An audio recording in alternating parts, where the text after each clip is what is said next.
This $85 million showstopper, dubbed the New Castle, is the most expensive home for sale in all of Malibu. The New Castle. What made you think of that? Well, it used to be the old castle. There was a castle here? There was a castle here. That old castle burned down in a wildfire, and the man who built the new one in its place is just as unique as the property itself. You don't like to be called a developer. My background is in film. You see what I want you to see when I want you to see it. And here's how the former filmmaker sees his opening shot. When you come through the front door, we don't want you to see the ocean immediately, so we built the rack to disguise the water. Then you make the turn, and you come out, and you see the pool, and then you see the water. The house just unfolds in front of you. Right out to the estate's most cinematic money shot, the backyard. You can look down at Larry Ellison from this pool. He does not like to hear that. The trick is, nothing is by accident here. In other words, Scott meticulously directed every inch of this place like it was an $85 million movie set. If you don't put the materials together in the right place at the right time, at the right moment, if you will, then they clash. And when Scott couldn't find the perfect piece to enhance the scene, he produced it himself. Like this $20,000 custom adjustable desk and a one-of-a-kind bathtub in the master suite. I wanted something unique and something different than most tubs that you see, so I designed a black walnut circular tub. How much would that tub cost if someone would try to buy that? Maybe 100 grand. But do all of Scott's dramatic touches really justify the record-breaking price tag? $85 million. Convince me that you're getting value for that money. I don't know how to do that. Good. I'm glad you're honest. But while Scott waits for this place to sell, he's already in pre-production on his next blockbuster project. I heard you paid $50 million for a piece of dirt. Is that true? It is, and I actually said it was a gross amount of money. Gross amount of money. It was. That gross investment is just down the street from the New Castle, 24 acres overlooking the Pacific Ocean. What are you going to do with this land? I'm going to build 5 mid-century modern homes here. The range now is between 40 and 80. So the entry-level house on this bluff will be $40 million. You better have money, baby. Why wouldn't you want to build a house here? And look at this. Look at this view. I mean, it's insane. A blank canvas for the master artist of Malibu. This car I've had for about 6 months now. It's a very special vehicle. You don't see these things anywhere. Real estate tycoon Gil Desert is driving around Miami today in a very unusual car. I think there's only 20 made worldwide. The last time I saw Gil, he showed me his $17 million collection of wheels and wings, all painted in his favorite color, silver. This may not be the most expensive set of wheels he owns, but it is one of his absolute favorites. My daily driver is a 911 Turbo convertible, which is a great Miami car, but in traffic like you see over here, sometimes you need to use alternative methods. And the alternative methods that this ride uses are like nothing we've ever seen before. You'll see this hybrid reach top speed in Biscayne Bay in just a minute. But first, let's have Gil give you the full download on his favorite toy. This is the water Car Panther. This is a Jeep-looking vehicle that actually goes in the water and converts into a boat. What makes the car super cool is that the wheels actually go up into the hull over here. This is the propeller right here. It steers with the steering wheel. I was very lucky to be able to get the Aqua Car license plate. Nobody else in Miami has one. Like any other boat, the engine is here in the back. It has very important bilge holes here. So when you get a little water inside, the water starts popping out of these areas. I have to pay insurance as a car and a boat. Even though the car is only worth $180,000, I'm paying about 10% a year in insurance, $18,000. I have a Bugatti Veyron, which is worth over $2 million, and I pay only $16,000 a year in insurance for that. Gil uses the car anytime he needs to avoid traffic during rush hour. The Panther can hit a top speed of 45 miles an hour in the water. I definitely think that next time James Bond needs to escape from a villain, this is the machine.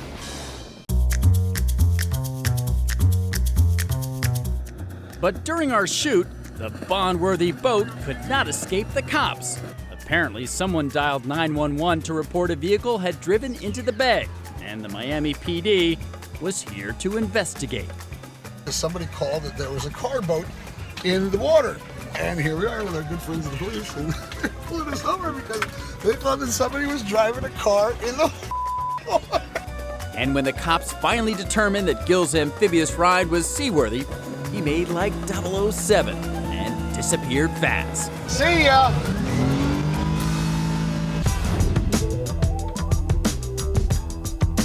This is a really long driveway. I think I've been walking now for about 12 minutes.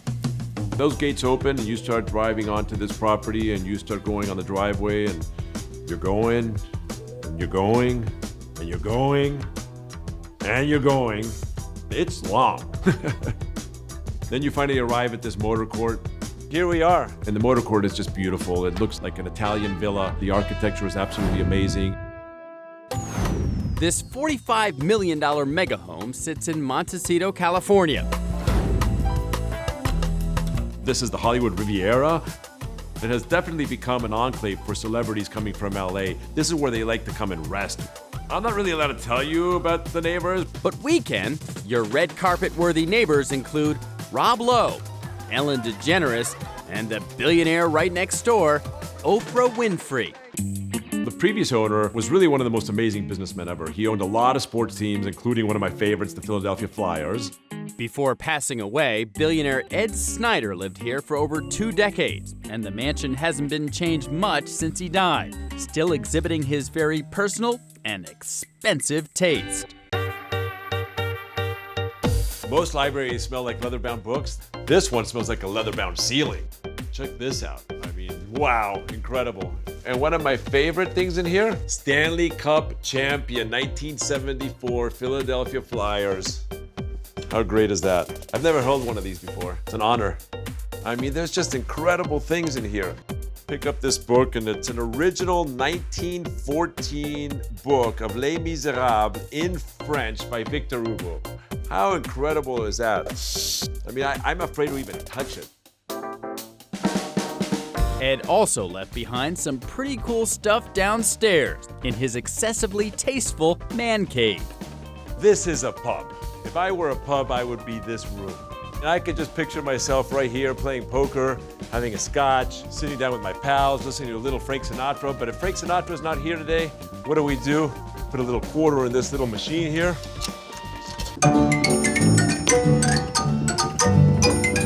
After Maurizio takes a dance break, he's ready to show us the backyard. So this is some of the most beautiful manicured lawns I've ever seen. We have 9 acres of land here. There's some roses on the property that are award-winning roses. I don't know what that means, but can you imagine having an award-winning rose in your backyard? I think that's pretty cool. Look at this, it's just stunning. Where else do you want to be in this world? I mean, you tell me.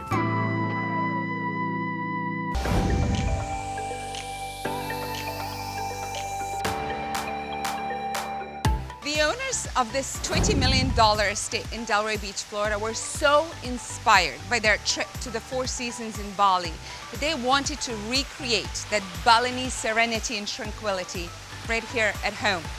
They even hired a Feng Shui expert to ensure the perfect flow of energy. And obviously, they made it just right. Sanana Ajam has some stories to tell about the young couple who built this glamorous mega home. And while she can't reveal the owners' names, you'll get to know them well just by touring their mansion. When you step inside of this home, you're really stepping inside of the private lives of the people who own it. I'll show you what I mean. The lady of the house loves to entertain. As you can see, her touches are evident everywhere, from this beautiful backlit onyx on the wall to the centerpiece of the table. To top it all off, you see this stunning chandelier, which is very edgy, and it has delicate pieces of chain draped down to the table. A dramatic 30-foot tall marble fireplace faces the living room on one side, with the husband's office on the other, where he added a touch of his own, if you know where to find it. The owner has a secret thing for cigars and a secret place to smoke them. This clubroom is such a chic place to entertain.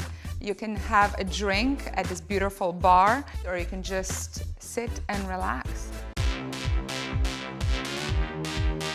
This is a master suite that's fit for royalty. And instead of a red carpet, the owners wanted this beautiful white mother of pearl inlay. And if you think this is exquisite, wait until you see what they did in their closets. Let me show you her closet, if you can even call it a closet, because in fact, it was inspired and designed after a Chanel boutique. We have Dior, we have Louis Vuitton, we have Chanel. And of course, you have to have space for your accessories. So your pearls are right here for those elegant evenings, and of course your sunnies for your sunny Florida days. And oh my God, you know you got it made when you have a ladder in your own closet. The owner is a huge fashion connoisseur, obviously. She's extremely organized and color coordinated, and she loves the same brands that I do. This is his bath, but what I really want to show you is behind these closed doors. It is his closet, which he also calls the Air Jordan room. For obvious reasons, just like his wife, this owner has an impeccable taste in shoes. What I was surprised by is that not one of these shoes has ever been worn. He actually is so proud that he's got a completely different closet for the shoes he wears every day. He felt like he truly made it when he could have all of his 300 pair of immaculate collectible Air Jordans on display. The owner told me that this is his dream come true.